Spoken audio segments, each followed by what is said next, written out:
Como afirmamos, o empréstimo à Grécia resolvia-se quando o diretório das grandes potências, isto é, os grandes países da União Europeia, nomeadamente a Alemanha e a França, o decidissem. E foram obrigados a decidir, nomeadamente a Alemanha, porque a especulação deixou de ser sobre a Grécia, mas também sobre o euro. E teve de tomar uma decisão antes das eleições, porque senão a Alemanha continuava a sobrepor os seus interesses e os interesses da coligação aos interesses da União Europeia e os interesses dos países com economias mais débeis. Em segundo lugar, é necessário também dizer que a Alemanha não é sacrificada neste empréstimo à Grécia. A Alemanha é o país que mais tem beneficiado da União Económica e Monetária.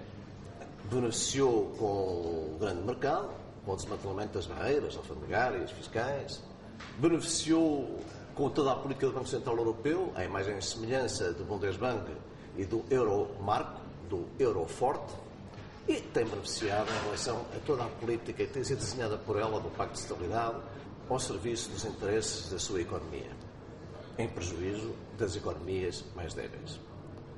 Depois também é preciso dizer-se que os mercados não acalmam isto. Os mercados têm um bilhete de identidade, são os bancos que estão a especular. Os bancos da Alemanha, os bancos suíços, os bancos franceses, os bancos da Inglaterra, os bancos americanos.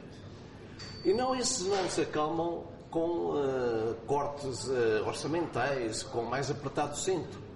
Eles acalmam-se quando se tomar uma decisão da União Europeia.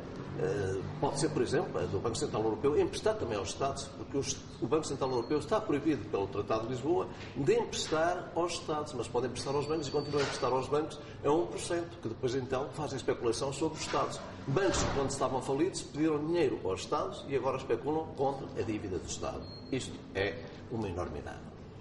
Ou, aceitando, emitir-se euroobrigações. Portanto, há medidas técnicas para resolver esta especulação de imediato. É necessário uma decisão política.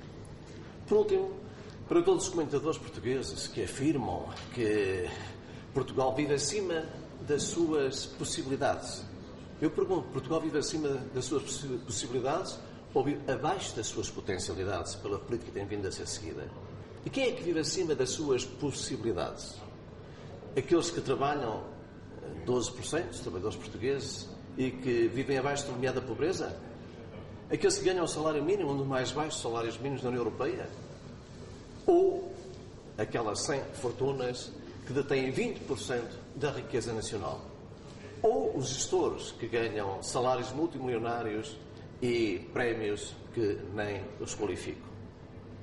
Naturalmente que estas questões têm que ser colocadas numa altura em que as pessoas se dirigem aos portugueses e procuram dizer-lhes que todos temos que contribuir para resolver esta crise. Há uns que contribuem há muito tempo e há os outros que continuam com o cinto bem alargado.